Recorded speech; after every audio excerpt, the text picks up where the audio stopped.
inapenya kwako, inapenya kwenye mawazo yako. Usizuie mama, usizuie baba, usizuie kijana.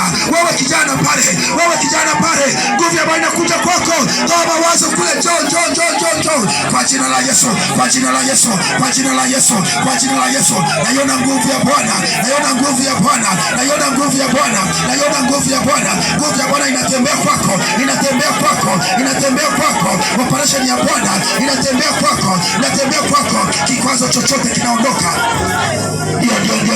Kikwazo chochote kinahama.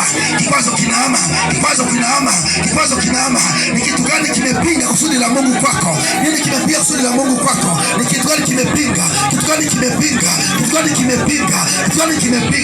Ambacho kimezuia? Ni kitu gani katika wewe umeshindwa kutembea na Bwana? Yes. Katika jina la Yesu.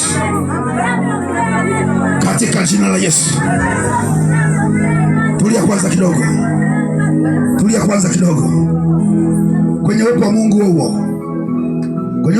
huo, kwenye uwepo mkubwa wa Roho Mtakatifu,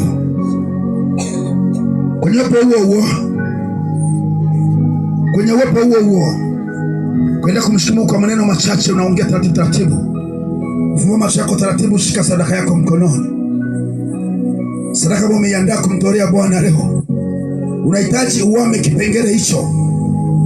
Hata kwenye utoaji, umekuwa kwenye utoaji hafifu, lakini kwa neno lako kwenda kwenye viwango vingine siku ya leo, unaama kwenda kiwango